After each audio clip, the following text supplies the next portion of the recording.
And shifting focus, Africa's pharmaceutical industry is among the fastest growing industries globally. It's expanded from about 4.7 billion US dollars to 20.8 billion in a period of 10 years.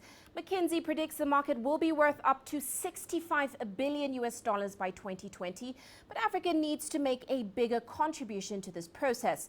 Now, analysts estimate that by 2017, the need for prescription medicine, generics, over-the-counter drugs, and medical devices on the continent will grow by up to 11%. Catalyst Principal Partners, a leading East African-focused private equity firm, has acquired a controlling stake in Zenufa Laboratories in Tanzania. Though the healthcare sector in the country is dominated by foreign imports, the company chose to invest in an established local firm. Now, Zenufa is the second largest local pharmaceutical generics manufacturer in Tanzania. And joining me in the studio is Martha Osier. She's an investment manager at Catalyst Partners. Welcome to the studio, Martha. Thank you so much, Uche. Now, of course, this is Catalyst's second investment in the pharmaceutical sector. Give us some insight into how much you invested into this company. Suddenly, why were you attracted to Zenufa and why Tanzania? Yes, generally at Catalyst, we invest anywhere from $5 million to $15 million per transaction. And we were attracted to the healthcare sector. This is our second investment in the sector. And I think the dynamics that we see in Tanzania as well as in the rest of East Africa are very similar. One being the fact that, we all of these countries have rising young populations. And with rising incomes, the incidence of disease is growing across the population. So we find ourselves in a situation where both communicable diseases as well as non-communicable diseases incidences are rising. In addition to that, we are also faced in a situation where for a lot of people there's very limited insurance. So a lot of people have to pay for medicine using cash, and this is oftentimes an expense that people cannot put aside. Therefore, we were attracted to Zenufa because we feel as a local manufacturer it is well placed to meet the rising demand for healthcare as well as the rising demand for quality, affordable medicines for the mass population.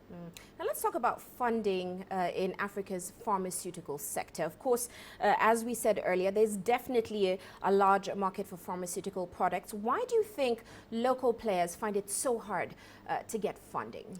Yeah, I think, Uche, generally for a long time, there's been a perception that local manufacturing is just not viable. If you look at manufacturers in India and in China, they have gotten the scale and they are very advanced. Therefore, for a long time, there's been this belief that, well, it's just easier to import the drugs from all these other countries because they have the economies of scale. But what we found in our research is that there's actually a demand for drugs that are produced locally, because once drugs are produced locally in quality facilities, one is able to track the supply chain from beginning to end and ensure that you're producing consistent quality of drugs. And this definitely helps to treat some of the ailments which are unique to this part of the world. Therefore, we believe there's definitely a case. We believe local manufacturing is viable and we can do it scalably. We just need to put more investment into the sector. But what are the challenges? I mean, McKinsey points to government regulation as a major challenge in countries like Nigeria. What challenges have you seen, especially when it comes to local pharmaceuticals in Africa?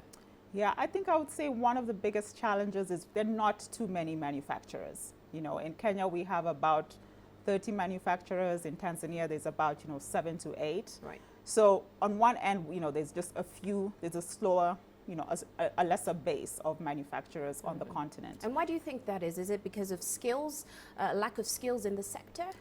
Historically, it's been a lack of skills, but I think that's improving. When it comes to regulation, historically, it's been easier, like I said before, to import drugs from other countries. Therefore, we think, the local regulators in Kenya, in Tanzania, they're definitely on the right track and definitely understand that these drugs can be manufactured locally. And I think there's more of a move towards manufacturing locally. I think, for a long time, a lot of drugs, we have a situation where the government and donors tend to be the biggest buyers of drugs. That's right. Okay. And when it comes to donors, sometimes they prefer that the drugs are manufactured outside of the continent.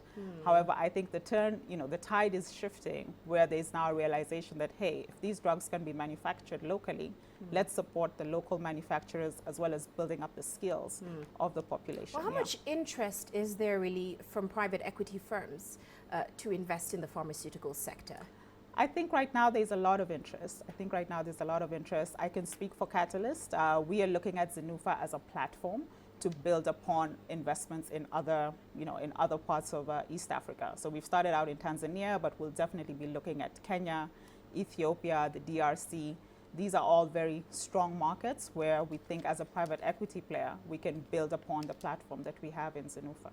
Well, many thanks, Martha, for joining us in the studio. Thank you so much, Uche. Martha Osier, she's an investment manager with Catalyst Partners.